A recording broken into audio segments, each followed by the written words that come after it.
तो hello guys, एक बार फिर से स्वागत है आपका हमारे रिएक्शन चैनल में। तो आज की वीडियो होने वाली है 6 ऐसे खौफनाक घटनाएं जो रियल में स्थित है, जो आपके रोंगटे खड़े कर देंगे। ये वीडियो इतनी खतरनाक होने वाली है कि आप सोच नहीं सकते।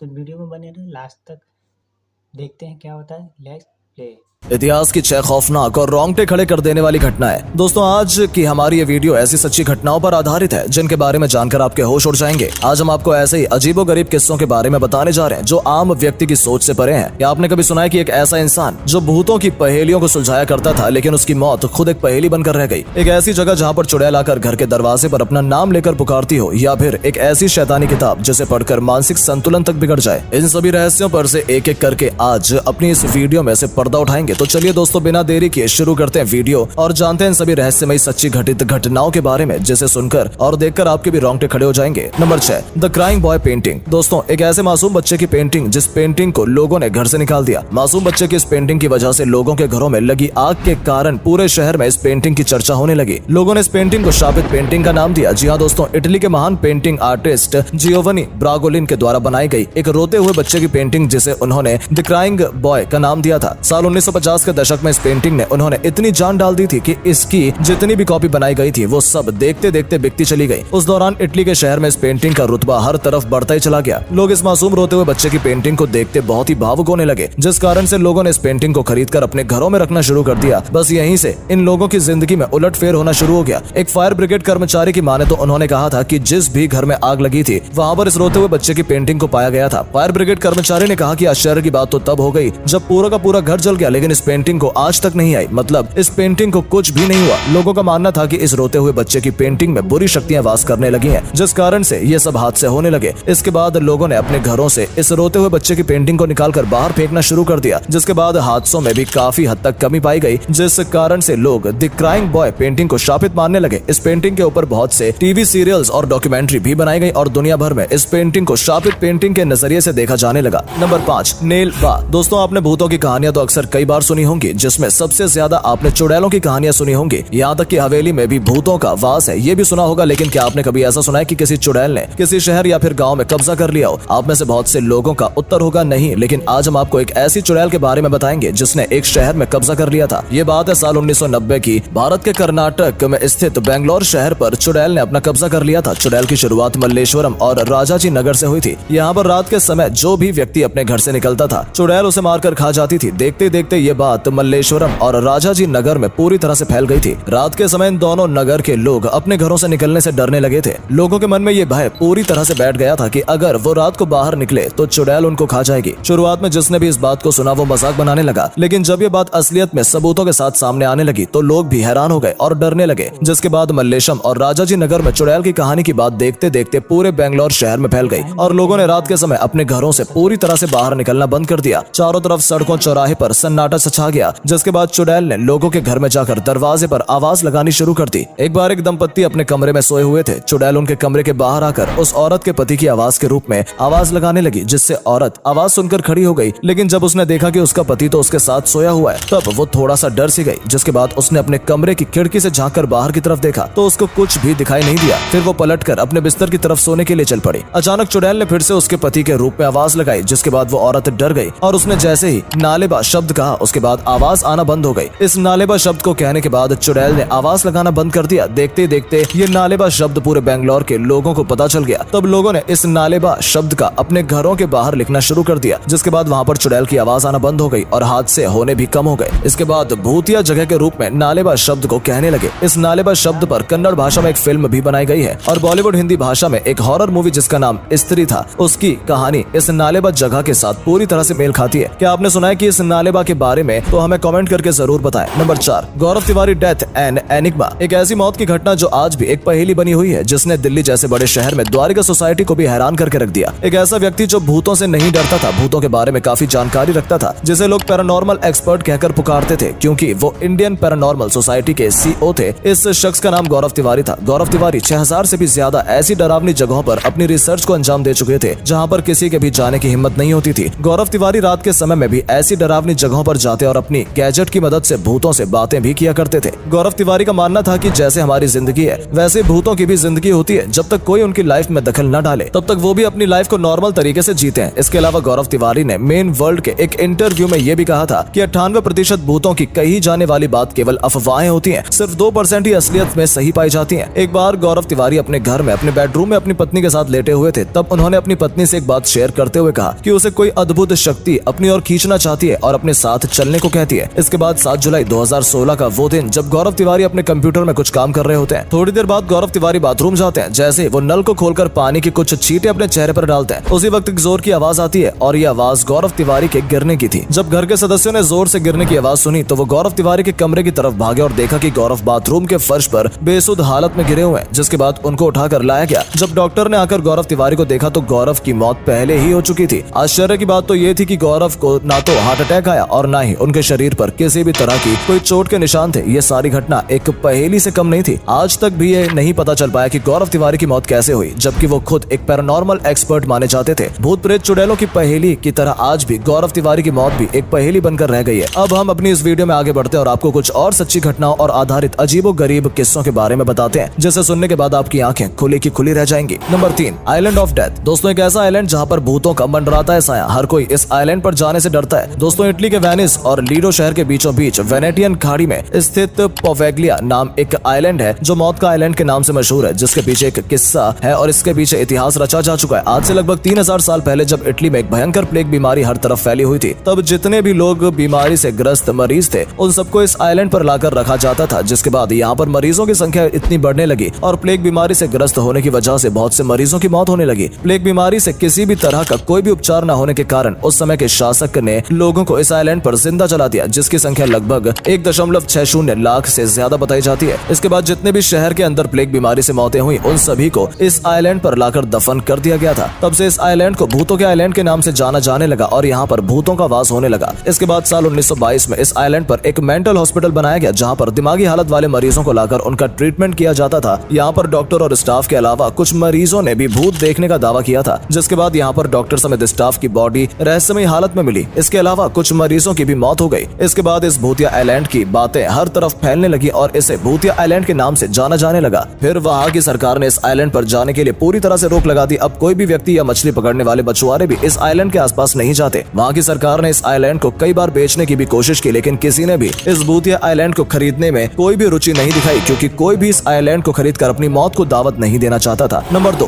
Codex Gigas. दोस्तों, कोडेक्स गिगास नाम से ये एक रहस्यमय किताब है जिसे डेविल्स बाइबल यानी शैतान किताब के नाम से भी जाना जाता है। ऐसा कहा जाता है कि इस किताब को शैतान ने एक ही दिन में लिखा था। इस किताब के ऊपर आपको शैतान के चित्र देखने को मिल जाते हैं, जिसे आप वीडियो में देख पा रहे हो। इसके अलावा ये जादुई शैतानी किताब बड़ी ही रहस्यमयी है। ऐसा कहा जाता है कि जिसने भी इस किताब को पढ़ा या तो वो पागल हो गया या उसकी मौत हो गई। इस डरावनी किताब को किसी कागज के पन्ने के ऊपर नहीं लिखा गया है, बल्कि इसे लिखने के लिए चमड़े का इस्तेमाल किया गया है। इस किताब में 310 पन्ने बताए जाते हैं, जिनका वजन लगभग 85 किलो के आसपास बताया गया है और जिसे आज भी स्वीडन की एक लाइब्रेरी में सुरक्षित रखा गया है। इस किताब को देखने के लिए हजारों की संख्या में लोग रोजाना आते हैं। अगर आप भी इस किताब को देखना चाहते हैं तो आप स्वीडन की लाइब्रेरी में जाकर शैतानी रहस्यमयी किताब को देख सकते हैं। Number 1, Barog tunnel 33। दोस्तों, भारत के हिमाचल प्रदेश में शिमला कालका हेरिटेज रेलवे ट्रैक दुनिया भर में मशहूर है, जहाँ पर पर्यटक इस छोटी सी रेलवे ट्रैक का आनंद लेने के लिए दूर दूर से आते हैं। ब्रिटिश काल के दौरान बनाई गई इस रेलवे ट्रैक के ऊपर एक ऐसी भी टनल है जो हॉन्टेड टनल 33 के नाम से भी जानी जाती है। असल में हॉन्टेड टनल 33 का नाम इसलिए पड़ा क्योंकि ब्रिटिश काल के दौरान इस टनल का निर्माण का कार्य एक ब्रिटिश इंजीनियर कर्नल बरोक को दिया गया था, जिसके बाद इस टनल के दोनों तरफ मार्क लगाकर खुदाई का काम शुरू कर दिया गया। खुदाई करते करते जब टनल दोनों छोर से आपस में नहीं मिल पाई, तब ब्रिटिश सरकार ने कर्नल बरोक को बर्खास्त करके ₹1 जुर्माना लगा दिया। इससे कर्नल बरोक ने अपनी शर्मिंदगी समझी और फिर उसने उसी टनल के पास आत्महत्या कर ली। जिसके बाद यहाँ पर बहुत सी ऐसी घटनाएं घटने लगी जिसे भूतिया घटना कहा जाने लगा। आसपास के क्षेत्रों के लोगों का मानना था कि उन्होंने यहाँ पर कर्नल बरोक का साया इस टनल के आसपास देखा है, जिसके कारण से यहाँ पर ये घटनाएं हो रही थी। इसके बाद इस टनल का नाम कर्नल बरोक के नाम पर रखा गया, जिसे लोग आज हॉन्टेड टनल 33 के नाम से भी जानते हैं। तो दोस्तों, कैसी लगी आपको हमारी ये वीडियो? क्या कहना चाहेंगे आप इस सच्ची घटनाओं पर आधारित अजीबोगरीब किस्सों के बारे में? हमें कमेंट करके जरूर बताएं। आप अगर हमारी इस वीडियो में नए हैं तो हमारे चैनल को सब्सक्राइब करके वीडियो को लाइक जरूर कर। मिलते हैं अगली ऐसी ही वीडियो नए के साथ, तो जब तक के लिए बाय बाय।